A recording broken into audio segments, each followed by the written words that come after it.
அன்பர்கள் அனைவருக்கும் அறிவோம் ஆன்மீகம் சேனல் பிரியாவின் சார்பாக கனிவான வணக்கங்கள். இந்த வீடியோ பதிவில் நம்ம என்ன பார்க்க போகிறோம் அப்படின்னு பார்த்தோன்னா, அமாவாசை திதியில் நம்ம திருஷ்டி பரிகாரம் அப்படிங்கிறது ரொம்பவும் சிறப்பு வாய்ந்தது. ஏன்னா பொதுவாகவே ஞாயிற்றுக்கிழமையில் திருஷ்டி பரிகாரம் பண்ணுறது அப்படிங்கிறதும் ரொம்பவும் சிறப்பு. அமாவாசை தினத்துக்கும் திருஷ்டி பரிகாரம் செய்கிறதுக்கும், அதாவது நம்மளோட கஷ்டங்கள் கவலைகள் எல்லாம் நீங்கிறதுக்கு கண் திருஷ்டி அப்படிங்கிறது ரொம்ப ரொம்ப முக்கியமான விஷயம். ஏன்னா வாழ்க்கையில் கல்லடி பட்டாலும் படலாம், கண்ணடி படக்கூடாது அப்படின்னு சொல்லுவாங்க. ஸோ நமக்கு இருக்கக்கூடிய தடைகள், முன்னேற்ற தடையாகட்டும், எந்த விதமான காரிய தடைகளாகட்டும், இது எல்லாத்துக்குமே முக்கியமான காரணமாக இருக்கிறது கண் திருஷ்டியாகவும் இருக்கும். ஸோ அமாவாசை தினத்தில் திருஷ்டி கழிப்பது அப்படிங்கிறது பண்டைய காலம் தொட்டே முன்னோர்கள் காலத்திலிருந்தே நமக்கு நடந்துகிட்ருக்கு.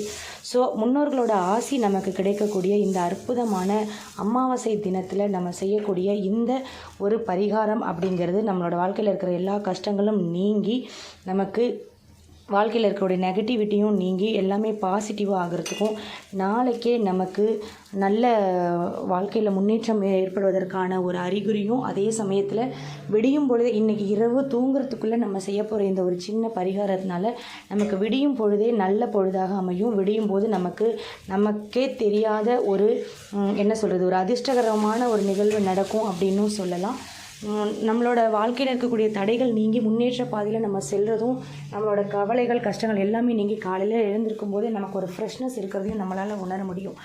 அதுக்கு நம்ம செய்ய போகிற இந்த பரிகாரத்துக்கு என்ன தேவை அப்படின்னு பார்த்தோன்னா, ஒரு கைப்பிடி உப்பு வேணுங்க.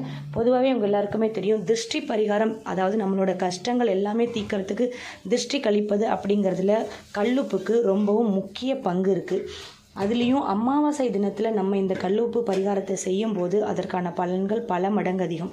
பொதுவாக எல்லா அமாவாசைகளையும் செய்யலாம் அப்படின்னாலும் இன்றைக்கி ரொம்ப ரொம்ப ஒரு சிறப்பு வாய்ந்த நாள். ஏன்னா நம்ம அமாவாசை தினத்தில் செய்ய வேண்டிய அந்த திருஷ்டி பரிகாரம் ஞாயிற்றுக்கிழமையில் செய்கிறது சிறப்புன்னு சொல்கிறோம். அந்த வகையில் ஞாயிற்றுக்கிழமையுடன் கூடிய அமாவாசை தினமாக அமைஞ்சிருக்கிறது ரொம்ப ரொம்ப சிறப்பு. ஆனால் நீங்கள் நினைக்கலாம், அமாவாசை தேதி தான் நமக்கு மாலை 5 மணிக்கு மேலே 5:30 36 மணிக்குள்ளாகவே நமக்கு முடிஞ்சு போச்சு, நம்ம இரவு தூங்குறதுக்கு முன்னாடி செய்கிறதுனால நமக்கு பலன் கிடைக்குமா அப்படிங்கிற சந்தேகம் வரலாம்.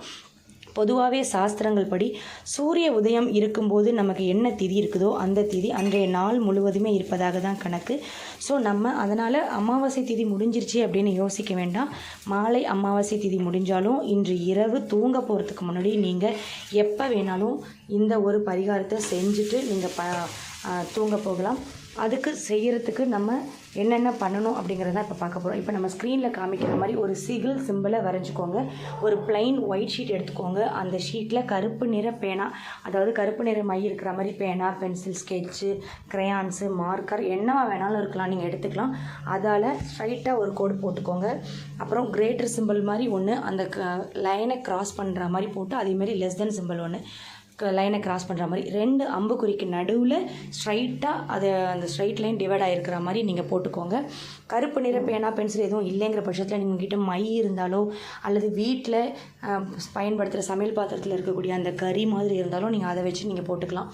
அந்த பேப்பரில் ஒரு கைப்பிடி அளவு உப்பு எடுத்துக்கோங்க. புதுதாக வாங்கின உப்பு தான் இருக்கணும் அப்படின்னு அவசியம் இல்லை. நீங்கள் வீட்டில் சமையலுக்கு யூஸ் பண்ணுற அந்த உப்பை கூட எடுத்துக்கலாம். ஒரு கைப்பிடி அளவு உப்பை எடுத்துகிட்டு அதை அந்த பேப்பருக்குள்ளே வச்சு நீங்கள் அதை கீழே அந்த பேப்பர்லேருந்து உப்பு சிந்திடாமல், ஏன்னா உப்பு அப்படிங்கிறது மகாலட்சுமியோட அம்சம். அதே சமயம் நம்மளோட கஷ்டங்களை போக்குறதுக்கு, நம்மளோட வாழ்க்கையில் இருக்கக்கூடிய கண் திருஷ்டியாகட்டும், தடைகளாகட்டும், இது எல்லாத்தையுமே நீக்கி நம்ம வாழ்க்கையில் வளத்தை சேர்க்கக்கூடிய அந்த ஒரு அற்புதமான சூழ்நிலையை நமக்கு ஏற்படுத்தி கொடுக்கறதுக்கு கல்லுப்பு அப்படிங்கிறது ரொம்பவும் முக்கியத்துவம் வாய்ந்ததாக அமையக்கூடியது. ஸோ அந்த வகையில் நீங்கள் அந்த கல்லுப்பு சிதறாத அளவுக்கு அந்த பேக்கெட் மாதிரி பண்ணிக்கலாம். அப்படி இல்லைன்னா நீங்கள் அழகாக மடித்து கையில் எடுத்துக்கலாம். எடுத்துகிட்டு அதை நீங்கள் வீட்டில் நீங்கள் தான் மூத்தவங்களாக இருக்கிறீங்க அப்படிங்கிற பட்சத்தில் நீங்களே செய்யலாம். அப்படி இல்லை மூத்தவங்க இருந்தாலும் இதை செய்வாங்களான்னு தெரியாது, நம்ம சொன்னால் ஏற்றுக்க மாட்டாங்க அப்படின்னு நினைக்கிறவங்க கூட இதை நீங்களே செய்யலாம். ஆனால் இதை பெண்கள் செய்கிறது அப்படிங்கிறது ரொம்பவும் சிறப்பு. ஆண்களுக்கு தேவைப்பட்டாலும், நம்மளை விட மூத்தவங்களாக இருக்கிறவங்க ஆண்கள் அப்படின்னாலும் நீங்கள் பெண்கள் உங்கள் கையால் இந்த பரிகாரத்தை செய்யுங்க. இந்த பரிகாரத்தை நீங்கள் எங்கே வச்சு செய்யலாம் அப்படின்னு பார்த்தீங்கன்னா, வீட்டில் இருக்கிற எல்லாரையுமே வீட்டு நிலைவாசலுக்கும் வெளிப்புறமாக கூட்டிகிட்டு வந்து அங்கே வச்சு நீங்கள் தலையிலிருந்து பாதம் வரைக்கும் வலப்புறமாக 3 முறையும் இடப்புறமாக 3 முறையும் மேலிருந்து கீழாக 3 முறையும் நீங்கள் அதை சுற்றி போடலாம். அப்படி வெளியில் வச்சு செய்ய முடியல அப்படிங்கிறவங்க வீட்டோட ஹாலில் எல்லாரையும் உட்கார வச்சுட்டு அவங்கள அந்த மாதிரி சுற்றக்கூடிய நீங்களும் உங்கள் தலையை வலப்புறமாக 3 முறையும் இடப்புறமாக 3 முறையும் சுற்றிட்டு அந்த பேப்பரை அப்படியே வீட்டுக்கு வெளியில் எடுத்துகிட்டு போய் உங்கள் வீட்டுக்கு வெளியில் எடுத்துகிட்டு போனதுக்கப்புறம் முடிஞ்சதுன்னா அந்த பேப்பரோட எக்ஸ்ட்ராவாக நீங்கள் பேப்பர் வச்சு அதை எரிச்சிடலாம். அப்படி இல்லைங்கிற பட்சத்தில் ரொம்ப வீட்டிலேருந்து கொஞ்சம் தூரம் தள்ளி எங்கேயாவது கால்படாத இடத்துல தூரமாக நீங்கள் அதை வீசி எரிஞ்சிடலாம். அப்படி இல்லை வீசி எரிஞ்சிட்டு நீங்கள் வீட்டுக்குள்ளே நுழையும் போது வாசலில் பைப் இருந்ததுன்னா நீங்கள் கை கால்களை கழுவிட்டு வரலாம். அப்படி இல்லைன்னா முதல்ல நீங்கள் செய்ய ஆரம்பிக்கிறதுக்கு முன்னாடி போய் ஒரு கிண்ணத்தில் தண்ணி வச்சுக்கோங்க. அந்த தண்ணி வச்சுட்டு நீங்கள் இந்த பரிகாரத்தை செஞ்சு முடிச்சுட்டு உள்ளே நுழையும் போது பாதத்தை கழுவிட்டு தலையில் 3 முறை தண்ணியை தெளிச்சுட்டு உள்ளே வாங்க. மற்றவர்களையும் அதே மாதிரி கை கால் முகம் அலம்பிட்டு அதுக்கப்புறம் தூங்க போக சொல்லுங்கள். இன்றைக்கு நைட்டு நீங்கள் இதை கண்டிப்பாக முழு நம்பிக்கையோடு செஞ்சு பாருங்கள். ஏன்னா நம்பிக்கை தான் வாழ்க்கை. நம்ம முழு மனதோடு செய்யும்போது தான் எந்த ஒரு பரிகாரத்துக்குமே அதற்கான பலன்கள் அதிகமாக கிடைக்கும்.